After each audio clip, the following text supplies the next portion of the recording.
সেনানিবাসে ফেরত যাব। এই হচ্ছে মোটামুটি। রাষ্ট্রপতির পদত্যাগের পর এবার দেশের আরেক ক্ষমতাধর ব্যক্তি সেনাপ্রধানকেও অপসারণের নানা গুঞ্জন শোনা যাচ্ছে। কারণ হিসেবে উঠে এসেছে তিনি ছিলেন স্বৈরাচারী হাসিনা সরকারের অন্যতম সহচর ও দোসর। যেহেতু হাসিনার সকল দালালদের একে একে সরিয়ে দেওয়া হচ্ছে, সেহেতু হাসিনার নিয়োগ করা সেনাপ্রধান ওয়াকারুজ্জামানকেও এবার সরিয়ে দেওয়া হতে পারে।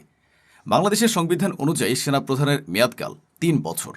২০২৪ সালের ২৪শে জুন থেকে শুরু করে ২০২৭ সালের ২৩শে জুন পর্যন্ত ৩ বছরের জন্য সেনাপ্রধান হিসেবে দায়িত্ব পালন করছেন তিনি। তার সময়কালও আর বেশি দিন নেই, যে কারণে তার জায়গায় আসীন হতে নতুন করে আলোচনায় এসছে কয়েকজন সেনা কর্মকর্তার নাম। তো বন্ধুরা, আজকের এই ভিডিওটিতে আপনাদের পরিচয় করিয়ে দেব সেনাপ্রধান হওয়ার দৌড়ে এগিয়ে যে ৬ সেনা কর্মকর্তা তাদের সাথে। তাছাড়া আরও জানাবো তাদের সংক্ষিপ্ত পরিচয় ও সেনাপ্রধান হওয়ার যোগ্যতায় কে সবচেয়ে বেশি এগিয়ে সে সম্পর্কেও। তো চলুন আর কথা না বাড়িয়ে ভিডিওটি শুরু করি। তবে বন্ধুরা, ভিডিওটি শুরু করার পূর্বে অনুরোধ রইল, ভিডিওটিতে একটি লাইক দিয়ে শুরু থেকে শেষ পর্যন্ত দেখুন। S M Kamrul Hasan. S M Kamrul Hasan একজন বাংলাদেশ সেনাবাহিনীর লেফটেন্যান্ট জেনারেল, যা সেনাবাহিনীর দ্বিতীয় সর্বোচ্চ ক্ষমতার অধিকারী কর্মকর্তা। মূলত লেফটেন্যান্ট জেনারেলকে প্রমোশনের মাধ্যমে জেনারেল করে সাধারণত সেনাপ্রধান করা হয়। সেনাবাহিনীতে এরকম ৬ জন লেফটেন্যান্ট জেনারেল রয়েছে, এর মধ্যে এস এম কামরুল হাসান একজন। তাছাড়া তিনি বাংলাদেশ সশস্ত্র বিভাগের ১৭তম প্রিন্সিপাল স্টাফ অফিসার ছিলেন। এর আগে তিনি বাংলাদেশ ন্যাশনাল ডিফেন্স কলেজের সিনিয়র ডিরেক্টরিং স্টাফ হিসেবে কর্মরত ছিলেন। তিনি বাংলাদেশ মিলিটারি একাডেমির কমান্ড্যান্ট হিসেবে দায়িত্ব পালন করেন এবং জেনারেল অফিসার কমান্ডিং হিসেবে ৬৬তম পদাতিক ডিভিশনের দায়িত্ব পালন করেন। তিনি ইস্ট বেঙ্গল রেজিমেন্টে ২১তম BMA লং কোর্সে অস্ত্র প্রশিক্ষণে শীর্ষ ক্যাডেট হিসেবে কমিশন লাভ করেছিলেন। বিভিন্ন ডিভিশনে কর্মরত থেকে তিনি তার দক্ষতার মাধ্যমে তার যোগ্যতা প্রমাণ করেছেন। শিক্ষাগত যোগ্যতায়ও কামরুল হাসান কম নন। তিনি অ্যালায়েন্স ফ্রাকুয়েস থেকে ফরাসি ভাষা শিখেছেন এবং আন্তর্জাতিক মানবিক আইনে প্রশিক্ষণ নিয়েছেন। এছাড়া তিনি জাহাঙ্গীরনগর বিশ্ববিদ্যালয় থেকে সরকার ও রাজনীতি বিষয়ে ডক্টর অব ফিলোসফি ডিগ্রি অর্জন করেছেন। সবকিছু বিবেচনায় এস এম কামরুল হাসান সেনাপ্রধান হওয়ার দৌড়ে প্রথম কাতারে রয়েছেন। মীর মুশফিকুর রহিম। আগামীতে সেনাপ্রধান হতে পারে আরেক দক্ষ লেফটেন্যান্ট জেনারেল মীর মুশফিকুর রহমান। তিনি সশস্ত্র বাহিনী বিভাগের প্রিন্সিপাল স্টাফ অফিসার হিসেবে দায়িত্ব পালন করছেন। এর আগে তিনি ২৪ পদাতিক ডিভিশনের GOC এবং চট্টগ্রাম অঞ্চলের এরিয়া কমান্ডার হিসেবে দায়িত্ব পালন করেছেন। এছাড়া তিনি আর্মড ফোর্সেস মেডিকেল কলেজের গভর্নিং বোর্ডের চেয়ারম্যানের দায়িত্বেও রয়েছেন। দায়িত্ব পালন করেছেন আলীকদম ক্যান্টনমেন্ট পাবলিক স্কুল ও কলেজের প্রধান পৃষ্ঠপোষক হিসেবে। Defence services command and staff কলেজে কর্নেল হিসেবে দায়িত্ব পালন করেছেন। বাংলাদেশ মিলিটারি একাডেমির কমান্ড্যান্ট হিসেবেও দায়িত্ব পালন করেছেন তিনি।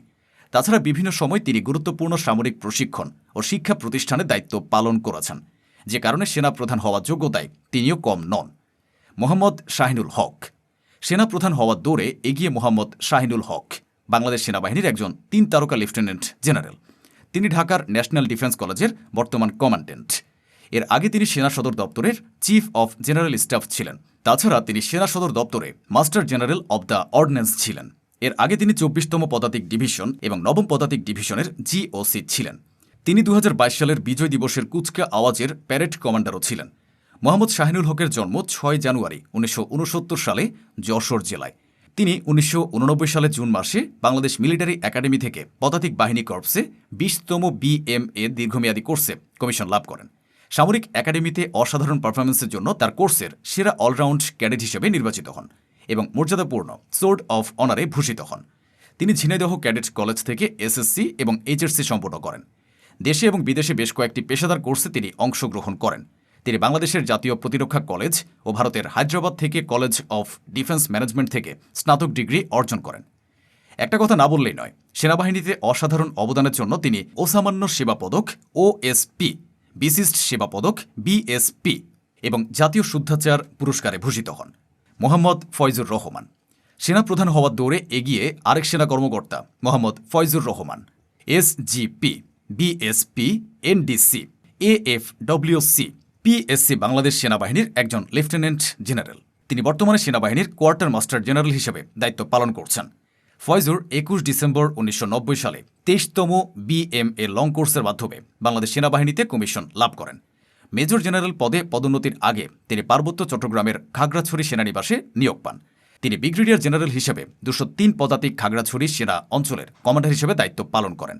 ফয়জুর রহমান বাংলাদেশ সেনাবাহিনী বিজ্ঞান ও প্রযুক্তি বিশ্ববিদ্যালয়ের চেয়ারম্যান হিসেবেও দায়িত্ব পালন করেছেন। এরপর 2024 সালের 12 আগস্টে তিনি ডিজিএফআই এর মহাপরিচালক হন।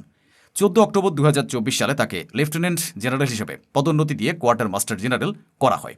এভাবেই একে একে নিজ যোগ্যতা বলে সেনাবাহিনীর সর্বোচ্চ ক্ষমতার দ্বারপ্রান্তে পৌঁছে গেছেন মোহাম্মদ ফয়জুর রহমান। মিজানুর রহমান শামীম, তিনি সেনাবাহিনীর চিফ অফ জেনারেল স্টাফ হিসেবে দায়িত্ব পালন করছেন। এর আগে তিনি সশস্ত্র বাহিনী বিভাগের 16তম প্রিন্সিপাল স্টাফ অফিসার ছিলেন। পার্বত্য চট্টগ্রামে অপারেশন পরিচালনার জন্য বাংলাদেশ সরকার তাকে বীর প্রতীক খেতাব প্রদান করে। মিজানুর রহমান শামীম 18 জানুয়ারি 1968 সালে মাদারীপুর জেলায় জন্মগ্রহণ করেন। তিনি ঢাকা কলেজে লেখাপড়া করেন। তিনি চট্টগ্রাম বিশ্ববিদ্যালয় থেকে বিএসসি ডিগ্রি ও জাতীয় বিশ্ববিদ্যালয় থেকে এমডিএস ডিগ্রি লাভ করেন। American international university of Bangladesh থেকে তিনি এমবিএ ডিগ্রি অর্জন করেন। তিনি বাংলাদেশ ইউনিভার্সিটি অফ প্রফেশনালস থেকে মাস্টার্স অফ ফিলোসফি ডিগ্রি অর্জন করেন। তিনি মিরপুরের defence service command and staff college থেকে স্টাফ কোর্স এবং জাতীয় প্রতিরক্ষা কলেজ থেকে এনডিসি কোর্স সম্পূর্ণ করেন। শিক্ষাগত যোগ্যতা থেকে শুরু করে চৌকো সামরিক কর্মকর্তা হিসেবে বর্তমান সেনাপ্রধান ওয়াকারুজ্জামানের পরে মিজানুর রহমান শামীমের স্থান ছিল। তবে সম্প্রতি শোনা যাচ্ছে তাকে নাকি অবসরে পাঠানো হয়েছে।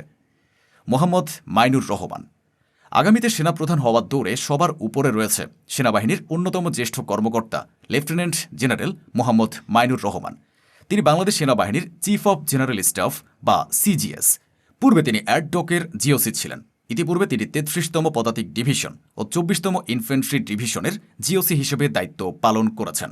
মাইনুর রহমান পিরোজপুরের বাইপাস সংলগ্ন শহীদ ফজলুল হক সড়কের হাসিনা মঞ্জিলে জন্মগ্রহণ করেন। তিনি 2019 সালে যুক্তরাষ্ট্রের পেনসিলভানিয়া অঙ্গরাজ্যের কার্লাইল শহরের মার্কিন যুক্তরাষ্ট্র আর্মি ওয়ার কলেজ থেকে কৌশলগত অধ্যয়ন বিষয়ে মাস্টার্স ডিগ্রি অর্জন করেন এবং বিশিষ্ট স্নাতক হিসেবে স্বীকৃতি লাভ করেন। মাইনুর রহমান 1991 সালে 24তম বিএমএ লং কোর্সের মাধ্যমে বাংলাদেশ সেনাবাহিনীতে কমিশন পান।